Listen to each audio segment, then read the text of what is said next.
Hey everybody, this is Lydia, the TallyStitcher. Welcome back to my channel. I'm so excited about how many of y'all have been dropping in and watching my little Flosstube journey. This is episode 3 of Flosstube. It is Saturday, February 13th. Kind of a busy weekend for some of y'all. I've seen a lot of Valentine's Day stitchies coming along. Sorry, my little kitty cat, she likes to snuggle when she hears me talking out loud, so she's coming down. All right, so yes, thank you so much for everyone who has commented and liked and asked questions and subscribed to this little channel. It's been like mind-blowing, like how positive the community is and just how lovely everyone has been. I'm glad you guys are enjoying the projects I'm working on and are really interested in like the history side, which means great, I'm going to be able to nerd about all sorts of little history tidbits, especially on the designs that I'm doing, because they're going to be so close to my heart. So for this week, I tried to put in some work on a couple projects and also bring one to show you that has been stuck at my office. But that's my lunch / very early morning stitch along that I've been working on. One of my older whips from 2000. I mean, I started it in 2020, but I think we've had the kit in the house for a couple years now. And yeah, I'm just gonna do a little chit chat and we'll catch up on things. So that first whip is the Dimensions Kit Enjoy the Ride. So this is one that you can get at like Michael's and Joann really easy. So it's a cute little bicycle. My husband thinks he remembers he ordered one for himself and it happened to come with 2. So we just stitched them both. When I decided that I wanted to stitch mine to get back into cross stitching last year, pretty much when I got back to bike commuting after not doing it for a few years, he had his mostly done using all the called for threads on the called for fabric. It's like 14 count Ada. And he's like, oh, well, I need to finish it because you're going to finish yours. And, you know, and he was going to be done with his, and his just needed some back stitching. So he finished his very quickly when I picked mine up. I'm still not done with mine because I do leave it at work. It is my work one, and I'm not always at work early enough to stitch on it, and I don't always stitch on it at lunch, even though it was my lunchtime piece. But here we go. So for mine, I swapped some of the colors. My bicycle is not yellow in real life. It's actually a very dark blue. I do use a bike rack with big bags. I don't use little suitcases. But I wanted to change the thread color to something I had just in stash. I'm not even sure what color it is. Just to be something contrasting for if we hang them up near each other, they won't match. And yeah, so I've also made this little bird into a black bird. Of course, I've already lost the thing. Oh well.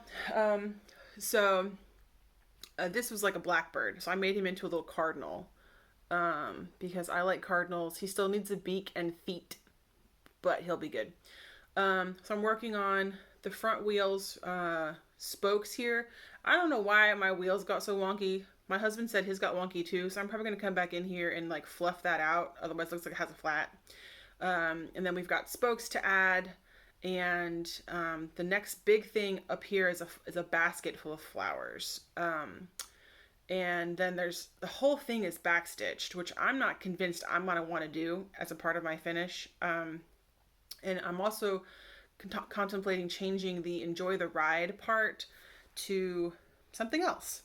Maybe like they see me rolling or just some other bike thing. And then as I thought about it, I was like, I might end up hanging this up in my office anyway because I bike to work primarily as a bike commuter.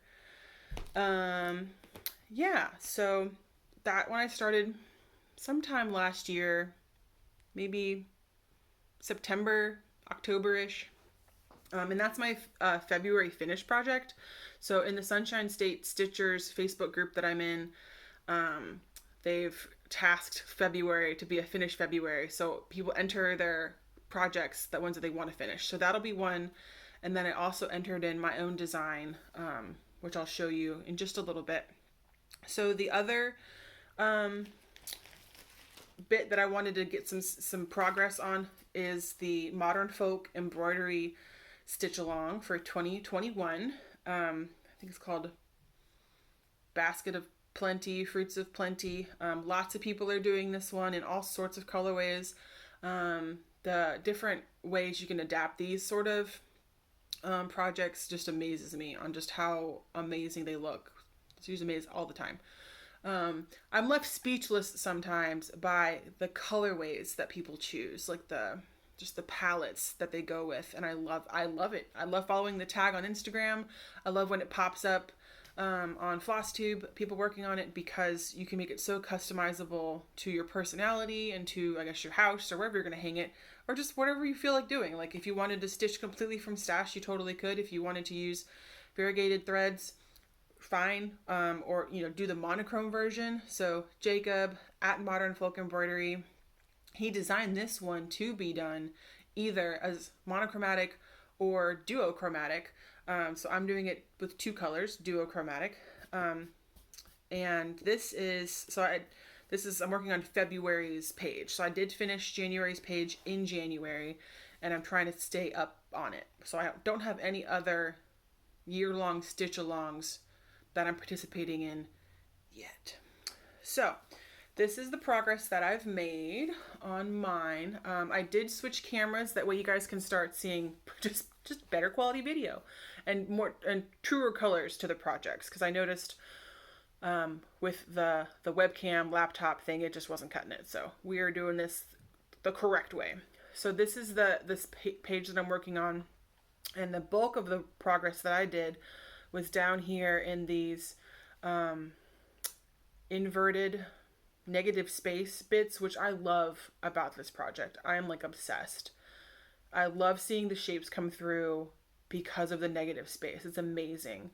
It's like using another floss, but it's your canvas, it's your fabric. So this is 16 count Aida in chocolate raspberry. And then the two colors I'm using are DMC 3771 and 3776. I'm not sure which one is which. But so I did kind of got this border going, got these corners finished up. Just started working my way up here last night into the V. Let's enhance. So yeah, I love this.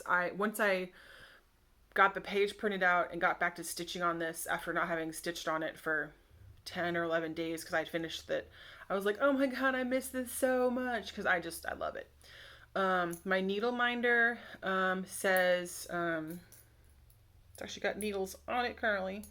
It's a keychain, actually. It was the first needle minder that I let myself get, and it is, I don't know if you can see that. It's trying, but it's struggling.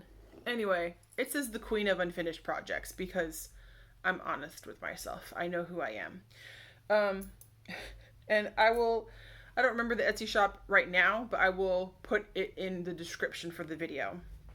That way you know. So yes, so loving this. I'm still trying to get these done in the months that they are assigned, isn't the word, but the month they come out. So yeah, love that one. And then the more exciting thing for me, just as a new cross stitcher and an overachiever / I like to take on more projects than I need to, we will take a moment to talk about haul, because I don't really do hauls yet because, I'm trying to finish projects as I go.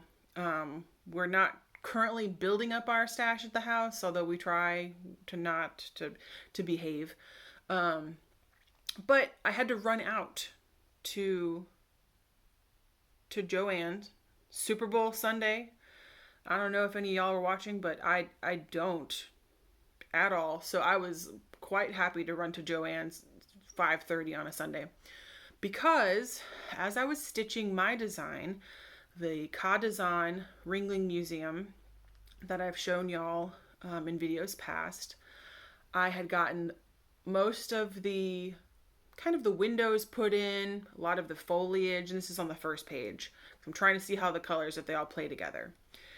And if you follow me on Instagram, you will see some of that noodling I did of the coloring. So in the picture for my design, you know, this main building color should be a light kind of buttery yellow. That the other colors are sometimes much darker, or they're just shadow versions of this. So there's a lot of tonal variation, very slight tonal variation, the way this is stitching up. And I'm learning a whole ton about designing cross stitch, aka you should probably go, and if not kit it up before you stitch it up, you should always color compare. Because why I had to run out is, so I'm doing this part over here, and I'll show you guys in just a minute. I'm doing this part over here, and I've got the most of this in here. I've got my little windows, there's little railings going on here, and I start putting in this wall, this big hunk of wall, and I tell you what, that was not the right color. Even though I double checked in my design program that I picked up the right color, the same color that it prescribed as what I've chosen, it was completely wrong. So I needed a buttery yellow, remember this? And the program originally gave me this for the walls. It was more bright, more macaroni and cheese than even the work I'd already done outlining the windows. So I had to run to Joann because I wanted to get this done, like get this first page done, so I could feel better about releasing the pattern. Even though it's going to be free for y'all, I still wanted it to be right. So I needed to make sure that that cooperated, and a couple other bits before I will drop the link below probably any of these videos that mention this piece for the free download. So yeah, so I had to run, and I needed to find something kind of light enough. So I take my little piece into Joann's, and I'm ruffling around. And so my haul was actually three bundles. And so these were just possibilities for a replacement color to be correct. And they're very light, and they're about color. You can tell which one ended up being used is the bobbinated one. So these are different shades. This one's kind of a pinky brown, very light tan. This one is more pink, especially when you get it on the piece, it's pinkier. And I ended up going with a replacement color, and this is 739, so it's super pale yellow, but it's what needs to happen on this design to make it make sense. And I think I bobbinated it, not because I'm a bobbinator, because I don't know if I am yet or not, but it's because like I pulled the threads out wrong, and so it got all tangled, and I know I'll be using the bulk of this on the piece, so I just bobbinated it. So I'm updating the pattern as I go to reflect the color changes, and if I'm stitching along and I'm like, oh, you know, this area could use a couple more stitches and this area could use this instead. But I just worked on it all morning today for y'all to get to this point where I can show you what is essentially, I think for maybe, except for two stitches, this is a page finish, which isn't as fancy when it's not a full coverage piece. But here we go. So yes, there we go. This is why I broke out this, the better camera, because you really need to be able to see the color variations. And this is showing up really nicely on camera. I don't know what it's trying to do though. It might be trying to focus, and it's like, what are you doing? Anyway, so I'm really pleased about how this is stitching up, and I really like how some of the stuff that I intended to happen is happening. So this wall color is turning out just right because it needed to be contrasting against the windowed arches, which have even more subtle variations within them because that's just how the sunlight plays off of this building in real life. I've added in the greenery on either side and kind of around in different parts to give some contrast. I said in my other video when I introduced this piece that had I planned it better to kit it up faster, or kit it up not as fast, I might have gone with a more gray fabric. This is 16 count white Ada. It's what Michael's had when I needed it really fast the other night. But it's looking fine. It's helping me see the colorway perfectly. So there are some very subtle bits in this piece, and I'm not sure if it needs to be adjusted to not be as subtle, or if y'all like the subtleness.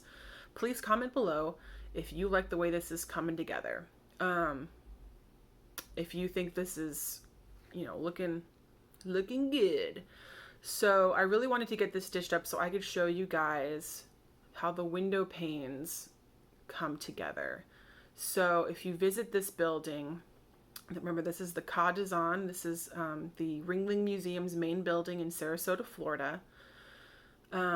It has multicolored window panes, and I was like, yes, this is amazing. Let's do it. So when you look at the pattern, if you stitch this up, when I get the pattern released, I'm going to recommend, this is a cue that I take from Lego instructions. If you've ever done big Lego kits, or just any Lego kits, they are so well written with their instructions on how to put the pieces together. They really reveal things to you as they design them, or as you're putting it together. And I've always enjoyed that, and they especially do it with the architecture sets. So I would suggest, if you're stitching this, and especially if you just stitch this on a bigger frame, this is the only hoop we had available and I wasn't gonna unsnap other things. But say you're stitching this on a Q-snap and you can see the entire work area, or the majority of the work area, or just, anyway, I would stitch the whole thing, the whole building, which is going to be like out to here. I would stitch the whole building and then go back and add in the window panes, because they are the only things that kind of count as confetti in this design. But I think the revelation you're going to feel when you stitch it that way is going to be so rewarding, because it's going to just pop and come to life, and you're going to see, it's quite joyous. I almost didn't want to do it, but I think y'all need to see how excited I am about it. And then I just I started coming over again. These little guys are going to start 9 new arches on a different part of the building. I just wanted to start to get those in. And that's actually where I started designing the design. And that's how I decided on the scale of this piece, was based on these quatrefoil.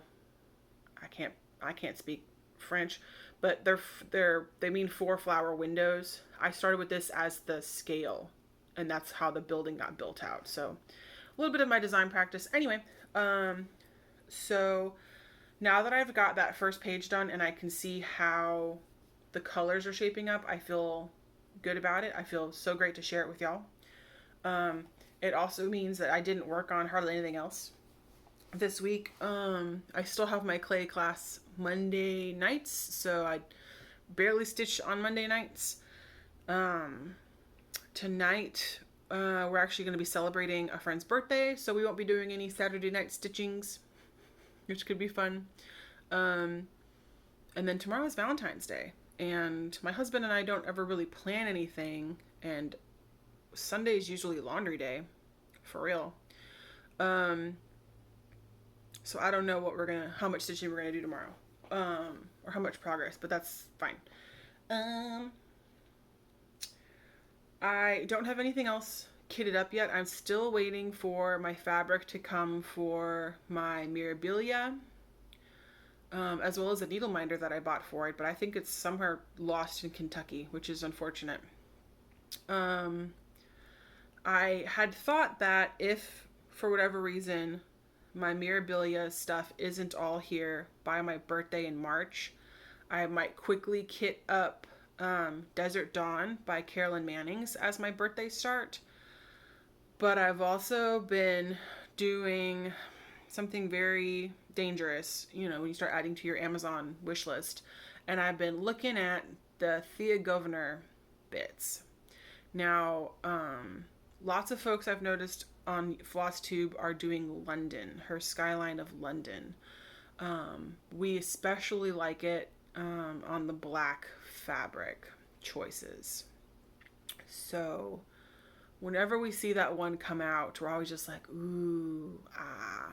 And my mother-in-law is British, like from Cornwall. So sometimes British things really catch our eyes. And my husband and I both really like London. But he is, he studied classical archaeology in college. And so he's really into the Rome and the Rome skyline and the Greece skyline that she's also done. And he's flip-flopping between the two of those for when he wants to do that, because we've talked about how he has a lot of projects and most of them are full coverage pieces. Maybe I'll see about making a video of his pieces, because I don't know, again, if he wants to be on the old Flosstube. But so I'm looking at these, and I look at all the other ones, and I actually am really, really drawn to the Japan skyline, because it's not just Tokyo, it's like all these features that are in Japan. And I really like that one, and it's just tickling at the back of my head. Y'all know how that feels. It's just right there. It's just right there. So I don't know, maybe I'll get that. And I probably would just order the kit. Just all the called for flosses already in there, if I wanted to do that as a birthday start. But who really knows? Everybody has a bunch of plans, and we also see something else that somebody's doing, and we're like, I gotta do that. I need to do it. There's long dog samplers. I know I'm gonna have to get one of those in my rotation. I just haven't decided which one. I see people do those. We've talked about getting a Teresa Wentzler in there, or a Renato Parolin, just in the rotation. I think I told myself I would never allow myself to have more than 52 works in progress, because then at least you have 1 week a year to work on something. But I don't think I want that many going on. I'm okay having the patterns for stuff, but I don't think I want to start that many. Because I actually really like doing these on, a weekly basis. And I think in order to show meaningful progress in the Flosstube for y'all, I need to just pare down the projects and, do a couple nights on each bit. That way I can show some stuff. Some real work. I feel like I had one other thing to tell y'all. So next time when you check in about, that's right, other things I'm designing. I am also doing Bok Tower is the next piece that I'm designing. And she is much more involved than the Kadazan, sort of. I wonder about doing 2 different versions of Bok Tower. One that has not quite confetti stitching, but it's going to call for a lot more floss types in order to get the marbling effect that makes up Bok Tower. If you haven't seen Bok Tower or visited or know what I'm talking about, it's B-O-K Tower, and it's in Lakeland, Florida, or Lake Wales, Florida, sorry. So I could very easily have, 3 or 4 colors per marble, and you do it yourself, either blended or switching confetti types. But I've also identified 3 variegated flosses from Sulky Threads that I think would be an amazing experiment in making that work out. And I think that's the route that I'm going to go when I stitch it up. And I will have 2 versions of the pattern available in the future when I get that one done. One for like a DMC confetti explosion, and another for just a variegated floss challenge. But that'll obviously happen after I get other stuff done and want to kit that one up. And I need to finish the design. I'm actually very close to finishing the design on that one. I'm working on the very tippy top of the tower. Yeah, so I think that's about all I have for you guys for this week. If you have any questions, comments, anything, please drop them down below. I'm going to probably set up an email address for this channel. That's not a personal one. I've noticed some folks set those up just for people who want to ask questions more privately, which is totally fine. Yeah, and thank you again for watching, for joining me. Thanks for your interest in stitching the designs once I get them, troubleshooted, proofread. I'm not really sure what the best word is for that. And maybe in the future, there could be maybe a stitch along or like a something, maybe. Yeah, so thank you so much. If you like the video, throw down a thumbs up, give me a comment. I try to reply to everything if there's questions, or at least I acknowledge that the comments are there. Like I said, I am trying to do this maybe once a week. There's probably going to be a couple weeks that get skipped just because I got other stuff going on or there's not enough progress to really, pop in here. I'm not sure if I'll do stitch alongs, like mostly because of well, now that I've figured out my camera setup, maybe I could do it. I'm also just like a wonky stitcher. Like I don't have a stand currently and I flip-flop all the way around. You'll probably judge me on my techniques, honestly. Just a lot of judgment. But that's okay. So for now, have a great week. Have a good weekend. If you celebrate Valentine's Day, have fun. Love on everybody. Yeah, so have a good one. Thank you again for tuning into the TallyStitcher. Y'all have a good one. Bye.